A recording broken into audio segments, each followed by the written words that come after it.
दीड वर्षाच्या कालावधीनंतर सत्ता संघर्षाचा आज महत्त्वाचा दिवस आहे आणि या महत्त्वाच्या दिवशी आपल्यासोबत यावर बोलण्यासाठी शिवसेनेचे बुलढाण्याचे आमदार संजय गायकवाड आहेत. भाऊ, काय म्हणाल? दीड वर्षाचा कालावधी लागलाय, सत्ता संघर्षाचा आज महत्त्वाचा दिवस आहे. आज विधानसभेचे अध्यक्ष राहुल नार्वेकर निकाल देणार आहेत तुमच्या 16 आमदारांच्या अपात्रतेच्या प्रकरणी. काय वाटतं? आम्ही जो काही निर्णय घेतला तो कायद्याच्या चाकुरीत घेतलेला आहे. संविधानिक निर्णय आमचा आहे आणि मेजॉरिटीने हा निर्णय आम्ही घेतलेला आहे आणि मेजॉरिटी हा कायदा असतो. त्याच्यामुळे आम्हाला अपेक्षित आहे की हा निकाल आमच्याच बाजूने लागायला पाहिजे, कारण सर्व कायदेशीर बाजू ह्या आमच्या बाजूने आहेत. जर तुम्ही अपात्र ठरलात, काय पर्याय असेल तुमच्यासमोर? असं काही होईल असं वाटत नाही, कारण आता 7 तास निकालाला आहेत आणि आतापर्यंतच्या ज्या काही जेवढ्या आम्ही आमची बाजू मांडलेली आहे, भक्कमपणे आम्ही कायद्याच्या आधारावर आमची बाजू मांडलेली आहे आणि असं काही होईल असं वाटत नाही. काल परवा विधानसभेचे अध्यक्ष राहुल नार्वेकर यांनी मुख्यमंत्र्यांची भेट घेतली. यावर उद्धव ठाकरे आणि संजय राऊत यांनी मोठ्या प्रमाणात टीका केली आहे. त्यांनी असं म्हटलंय की आरोपींनाच भेटायला न्यायाधीश गेलेले आहेत. काय म्हणाल? बघा, त्यांना तर नाव ठेवण्याशिवाय दुसरा काही विषय नाही, परंतु आरोपी आमदारांना म्हणणं किंवा मुख्यमंत्री म्हणणं हा शब्दप्रयोग चुकीचा आहे. ते काही IPCच्या 302चे आरोपी नाही आहेत. 2 पक्षातला वाद आहे, वादी प्रतिवादी असा शब्दप्रयोग ते करू शकतात, परंतु आरोपी म्हणणं चुकीचं आहे. राहिला विषय त्यांचं म्हणणं आहे की न्यायाधीश भेटायला गेला आणि निकालचा काही त्यांना शंका वाटते. मला सांगा की 500 पानाचा तो सगळा निकाल आहे आणि सगळं आता दीड वर्ष त्याच्यावर सगळी त्यांनी छाननी ती केलेली आहे. आज निकाल देणार आहेत म्हणजे काय एवढं पानाचं काय एका दिवसात ते करणार आहेत का? विधानसभेच्या मराठा समाजाच्या रिझर्वेशनच्या पुढच्या विषयामध्ये अधिवेशन घ्यायचं आहे. होऊ शकतं अध्यक्ष आणि विधानसभा मुख्यमंत्री त्याच्या चर्चा करू शकतात, किंवा विधानसभा अध्यक्ष आणि मुख्यमंत्री सभागृहाचे प्रमुख असतात, नेते असतात, त्याच्यामुळे त्यांच्यात कुठल्या तरी विषयावर चर्चा होऊ शकते.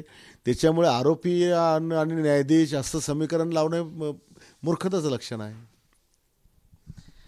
महायुतीत असंही म्हटलं जातंय की तुमच्या शिवसेनेच्या आमदारांवर महायुतीतले नेते हे दबाव टाकतात की मित्र पक्षाच्या चिन्हावर निवडणूक तुम्ही लढवावी. काय म्हणाल यावर? असं काही आम्ही ऐकलं सुद्धा नाही किंवा आमच्या काही चर्चेमध्ये नाही. आमचा शिवसेना पक्ष आहे, आम्हाला निवडणूक आयोगाची मान्यता आहे, आम्हाला धनुष्यबाण मिळालेलं आहे आणि लोकसभा विधानसभा सर्वच निवडणुका ज्या ज्या ठिकाणी पक्षाचा चिन्हाचा प्रयोग केला जातो ती प्रत्येक निवडणूक आम्ही शिवसेनेवर लढणार आहे. असा कुठलाही दबाव किंवा तसा प्रस्ताव देखील आमच्या मित्रपक्षाकडे आम्हाला नाही आहे. आज तुमच्या 16 आमदारांचा निकाल लागणार आहे.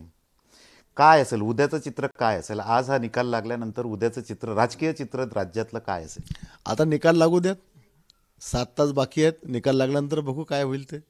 तरी पण तुम्ही जो गेज केलेला असेल, काय असेल निकाल? नाही, आता प्रत्येक अन्यायग्रस्त व्यक्ती तर न्यायाची अपेक्षा करत असतो.